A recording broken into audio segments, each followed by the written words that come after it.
स्वभावचिन्मयानन्दम् कृपापूर्णं जगत्पतिं हरिषड्वर्गजेतारं नित्यानन्दगुरुं भजे।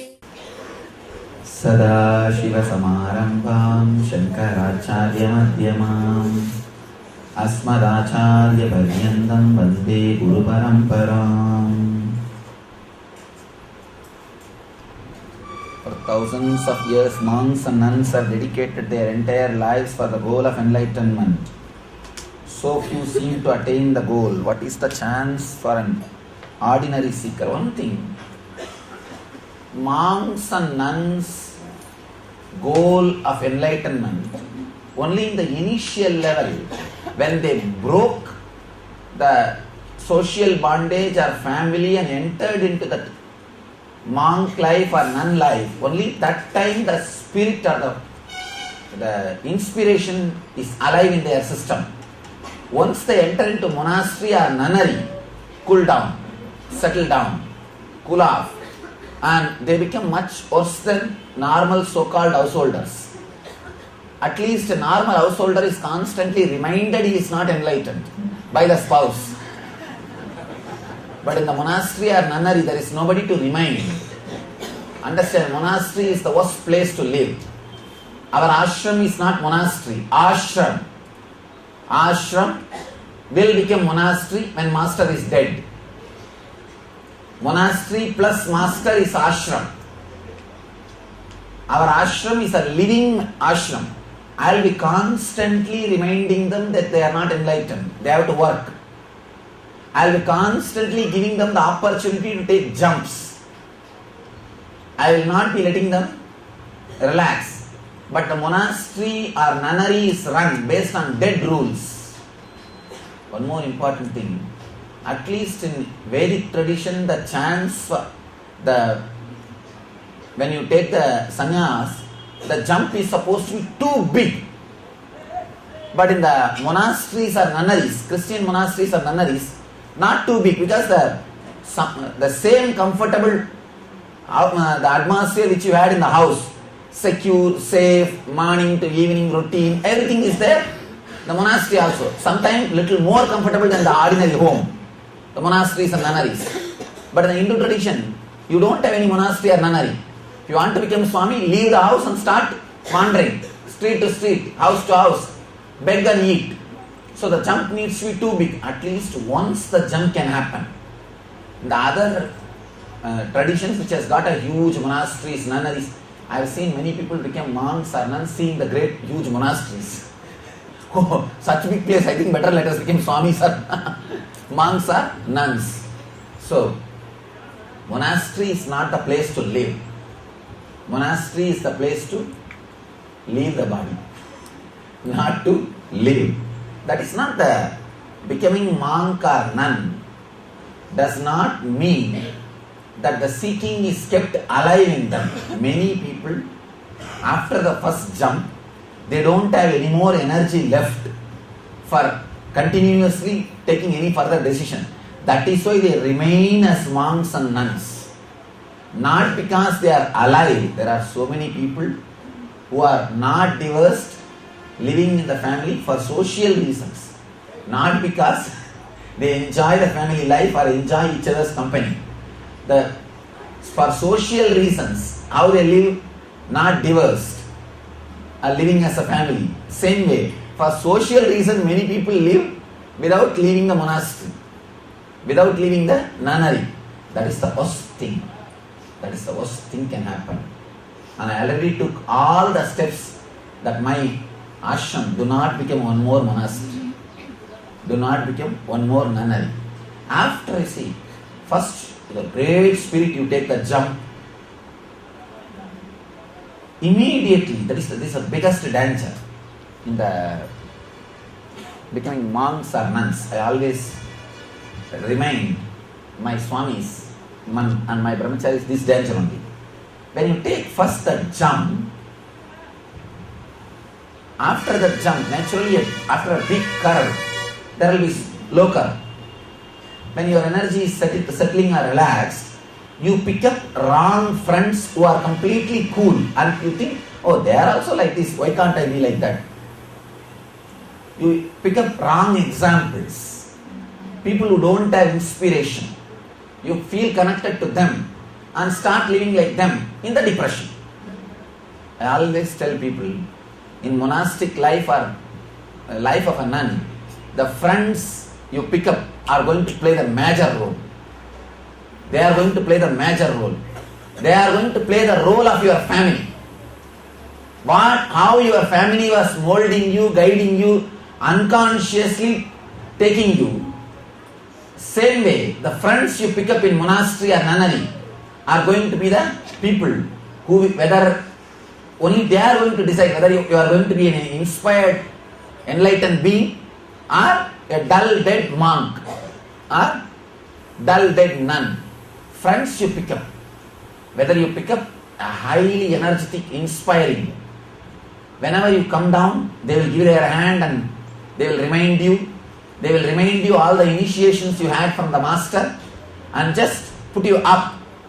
Or when you are in the high spirit and doing something great, this fellow spirit, you see, in 2 days he will cool off, relax, don't bother. When you are in high spirit and doing some intense meditation or doing some intense sadhana or some work, behind 4 fellows are standing and laughing. Let us see by tomorrow morning what this fellow spirit is. As if we don't know the spirit, as if we didn't have, it will all cool off, that like that only. These idiots, whenever I see these idiots only, I finish them off in the ashram. Means I simply kick them out. These idiots are the corruption. They are the worst fellows. They are the worst fellows. And if you pick up this kind of friends, you are gone. Unfortunately, all monasteries and nunneries are filled with the second group and there is no master to kick them out. The second group becomes the rulers. Because second group, they become like a more or less an ideal, a balanced life.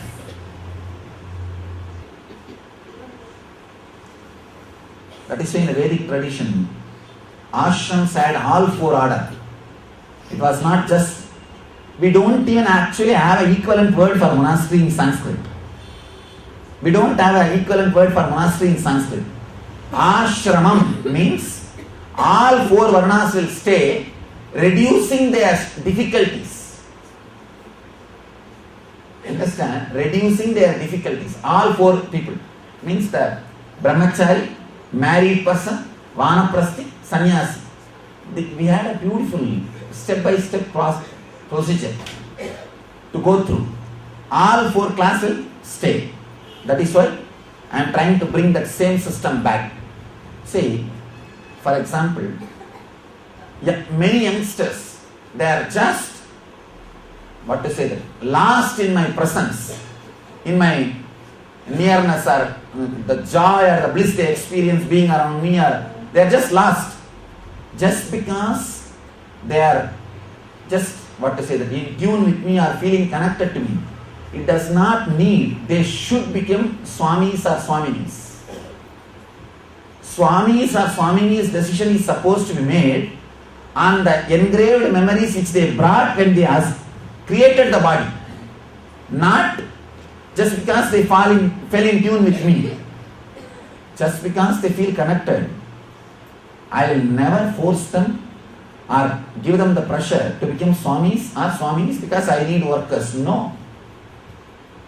That is what all the so-called gurus are doing. Moment somebody is inspired, blast them with inspiration and brainwash them, shave the head, over. And then that poor fellow is caught. Poor fellow is caught. Not having sensitivity to the prarabdha, not having sensitivity to the birth of their samsara chakra, not having sensitivity to fulfill them. That's why I always tell people, you don't have to be Swami just to stay around me. You can be Grihastha and stay around me, nothing wrong. See, what do you want staying around me?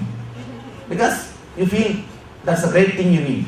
Then just for that, you don't have to be perverted. Be natural. Be natural. And I give you all the 4 or 5 options. See in which you are able to fit, in which you feel completely connected. That is why, even for these young kids who come and live around me, for them I say, first go through. All these steps are there. Go through. Which one you like, choose. See, I am not saying I won't give you sannyas, but I won't give you sannyas unless you are very clear about it. Sannyas is a spiritual decision. Celibacy is a spiritual decision. Not for any social reason it should be made. It should not be made for any social reason, including staying around the master. No social reason should be directly or indirectly inspiring a person to take celibacy. It should be pure flowering. Then you are safe. Then it will be a byproduct of enlightenment. Only then the enlightenment will start happening. Enlightenment process will be happening. It is not, otherwise it's a perversion. It's a very subtle subject. Almost all the fellows miss. I know one fellow is initiating all couple youngsters into brahmacharya, shaving the head. He himself is married and had a child.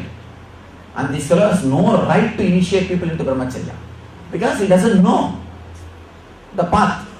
He doesn't know. Even if he has become enlightened as he claims, he has not become enlightened through this path. He doesn't know.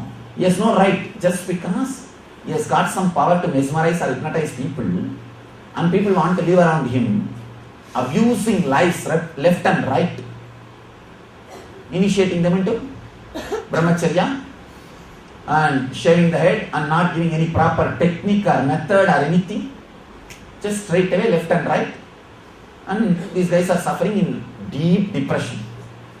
I have seen those brahmacharis, you see, they don't even breathe deeply, because if you breathe deeply your Muladhara will be awakened. Afraid even to breathe. Cut. What to do?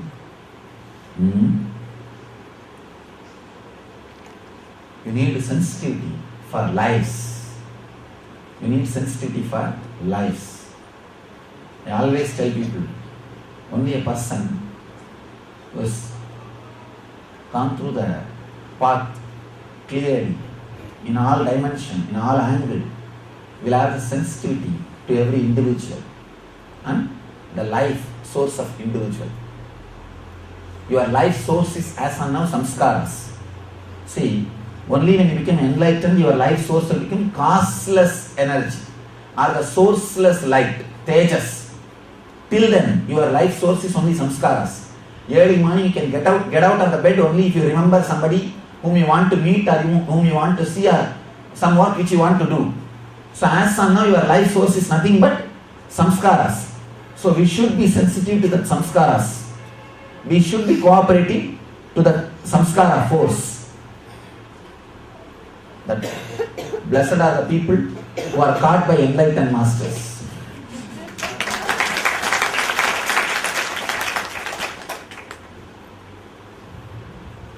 This is the problem. Sometimes will happen if you are caught or attached to unenlightened gurus, because they themselves do not know the complete path.